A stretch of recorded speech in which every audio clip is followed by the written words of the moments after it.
Hello and welcome to my YouTube channel English Studies. In the last video, we talked about tense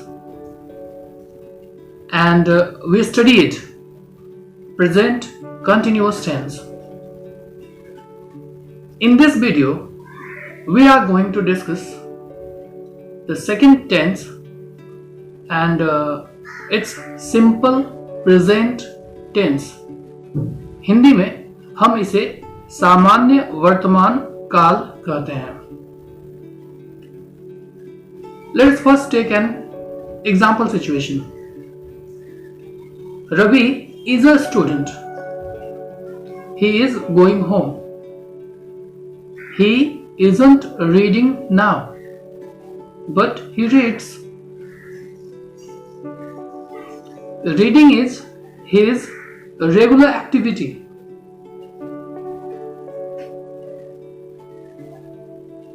इस वाक्य में हमने जो प्रयोग किया he reads, यही सिंपल प्रेजेंट टेंस है. We use the present simple to talk about things in general. We are not thinking only about now. We use it to say that something happens all the time or repeatedly, or that something is true in general. It is not important whether the action is happening at the time of speaking. आमतौर पर अंग्रेजी के वाक्यों में अगर आपको V1 या V5 मिला, V1 या V5, तो वो वाक्य सिंपल प्रेजेंट टेंस होता है. बता दें आपको कि V1 वर्ब के मूल रूप को कहते हैं, जैसे कि ईट, गो, प्ले, और V5 मूल वर्ब में s या es जोड़ के उसे हम सिंगुलर बनाते हैं, जैसे ईट का ईट्स, गो का गोज, प्ले का प्लेज.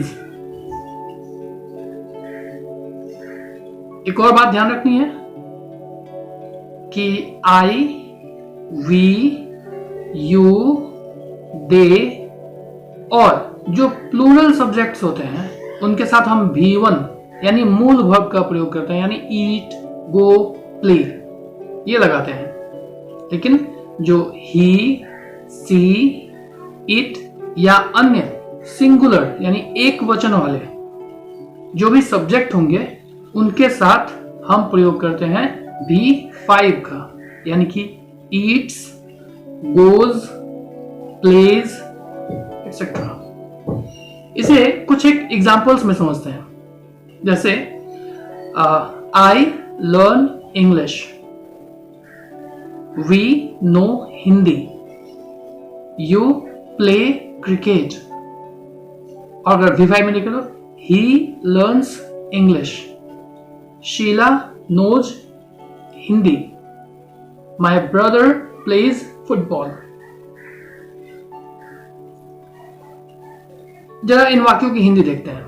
जैसे पहला वाक्य था I learn English, मैं अंग्रेजी सीखता हूं. We know Hindi, हम लोग हिंदी जानते हैं. You play cricket, तुम क्रिकेट खेलते हो. गौर करें कि हिंदी के जो वाक्य हैं इनकी क्रियाओं के अंत में हमने देखा कि यहाँ ता है, ता हूं, ते हैं, ती है इत्यादि लगा होता है. तो ये हिंदी वाक्यों को पहचानने का एक तरीका हुआ कि हिंदी के वाक्य में क्रिया के अंत में अगर ता है, ते हैं, ती है इत्यादि है तो वो वाक्य सिंपल प्रेजेंट टेंस का हो सकता है. ठीक है. वाक्य के स्ट्रक्चर की बात करते हैं तो एक सामान्य वाक्य जिसे कि हम लोग असर्टिव सेंटेंस कहते हैं. एक असर्टिव सेंटेंस की बनावट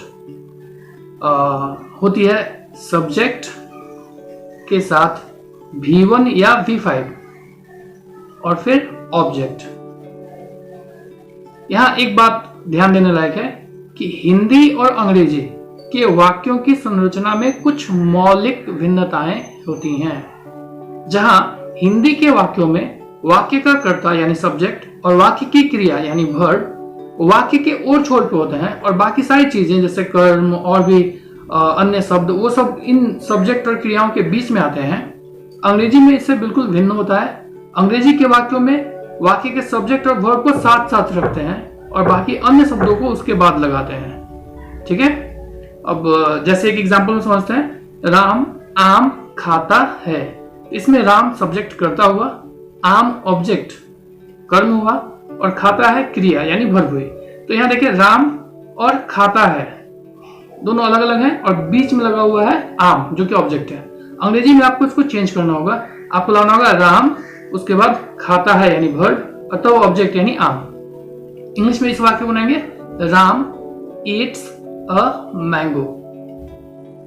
we use simple present tense to speak about first universal truth. हम सिंपल प्रेजेंट को यूज करते हैं एक चिर अस्थायी सत्य को व्यक्त करने के लिए, यानी ऐसी बातें जो हमेशा से ही सच हैं, फैक्ट हैं, जिन्हें हम सच मानते हैं। तो ऐसी घटनाओं के लिए, ऐसी क्रियाओं के लिए हम हमेशा सिंपल प्रेजेंट टेंस यूज करते हैं। जैसे the sun rises in the east. Second, regular activities, नियमित जो कार्य हैं हमारे, उन्हें भी हम सिंपल प्रेजेंट में व्यक्त करते हैं। जैसे वी गो टू स्कूल, हम लोग स्कूल जाते हैं। थर्ड, डेली एक्टिविटीज, हमारी डेली एक्टिविटीज, हमारे डेली लाइफ की एक्टिविटीज, ये सब सिंपल प्रेजेंट टेंस में ही व्यक्त किए जाते हैं। जैसे कि he goes to the temple daily. Number 4 में है फिक्स्ड फ्यूचर प्लान। हम लोग ऐसे कर सकते हैं, पूर्व निर्धारित योजना के अनुसार भविष्य में होने वाले कार्यों को भी सिंपल प्रेजेंट टेंस में व्यक्त करते हैं। एक सिंपल सा एग्जांपल देखते हैं, the PM visits Ramnagar next week. The PM visits Ramnagar next week. प्रधानमंत्री अगले सप्ताह रामनगर की यात्रा करेंगे। ध्यान रखिए, हिंदी वाक्यों में करेंगे लगा हुआ है, लेकिन चूंकि यह पूर्व निर्धारित योजना है इसलिए हम इसको इंग्लिश में सिंपल प्रेजेंट में यानी विजिट्स का प्रयोग करके बनाएंगे। फिफ्थ नंबर है नेचर। जब भी आप किसी की प्रकृति, किसी के स्वभाव से संबंधित बातें कर रहे हैं, आपको सिंपल प्रेजेंट यूज करना है। जैसे Honey tests sweet.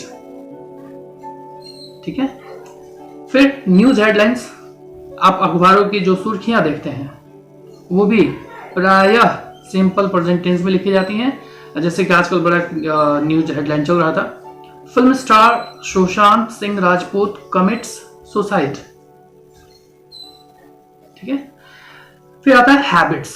Whenever you are talking about habits, okay, you have to express it in simple present tense.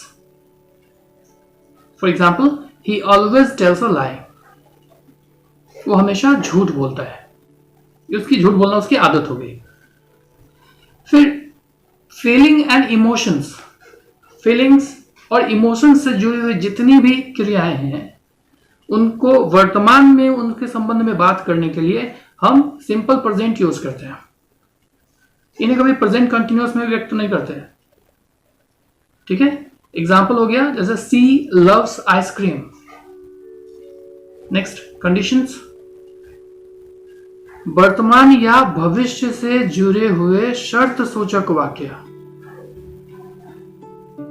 के शर्त वाले भाग को हमेशा सिंपल प्रेजेंट में बोलते हैं। जैसे हिंदी में एक वाक्य देखते हैं, यदि कृष्ण गाएगा तो राधा नाचेगी।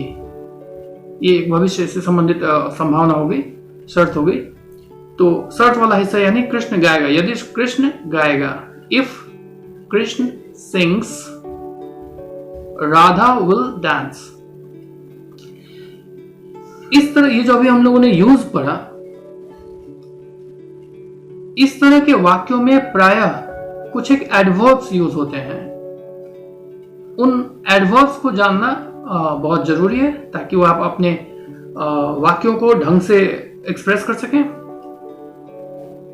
कुछ एक एडवर्ब्स हैं जैसे always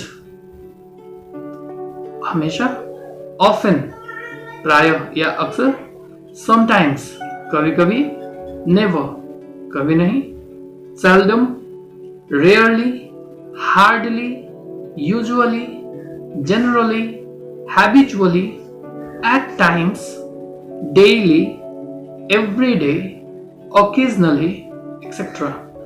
Other important sentence structures in simple present tense. एक बात ध्यान में रखना है कि नेगेटिव या क्वेश्चन बनाने के लिए हमें सिंपल प्रेजेंट टेंस में हेल्पिंग वर्ब्स को यूज करना होता है, और वो हेल्पिंग वर्ब्स होते हैं डू और डज।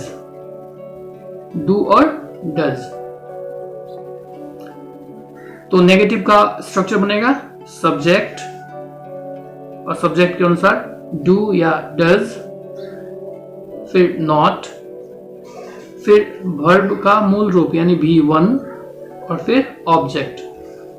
आप डू नॉट को शॉर्ट फॉर्म में डोंट, डज नॉट को शॉर्ट फॉर्म में डजंट के रूप में भी इस्तेमाल कर सकते हैं। एक एग्जांपल देखते हैं।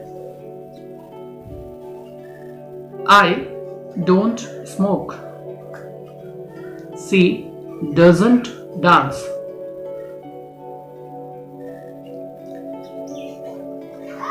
क्वेश्चन में हम दो तरह के क्वेश्चन देख सकते हैं। एक यस नो क्वेश्चन, ये वो सवाल हैं जिनके जवाब आप हाँ या ना में दे सकते हैं। इनके लिए हम डू या डज को सब्जेक्ट के पहले प्रयोग करते हैं। डू या डज को सब्जेक्ट के पहले, जैसे स्ट्रक्चर होता है फिर डू या डज प्लस सब्जेक्ट।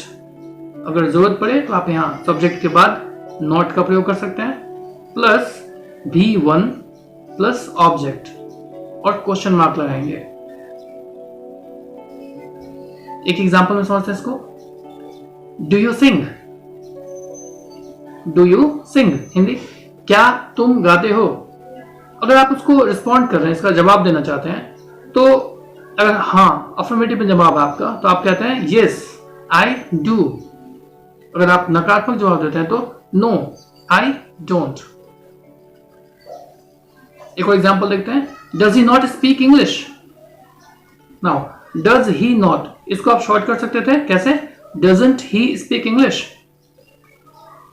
और रिस्पॉन्ड करना है तो यस ही डज। नेगेटिव बोलना है तो नो ही डजंट। फिर अगर हम WH क्वेश्चन बनाते हैं, यानी WH क्वेश्चन वो क्वेश्चन हैं जिनके जवाब आप सामान्यतः हाँ या ना में नहीं देते, कोई एक अलग शब्द लगाना होता है आंसर के लिए। ये डिटेल्ड क्वेश्चंस होते हैं, इनके जवाब में आपको विस्तार से बताना होता है। तो इसके लिए हम सबसे पहले क्वेश्चन वर्ड लगाते हैं, फिर डू या डज, फिर सब्जेक्ट के अनुसार ही डू या डज का चयन करते हैं, फिर जरूरत पड़ी तो नॉट लगाए, वर्ब का मूल रूप, और फिर लास्ट में ऑब्जेक्ट और साथ में क्वेश्चन मार्क। एक एग्जांपल में समझते हैं। Where do you live? Where do you leave?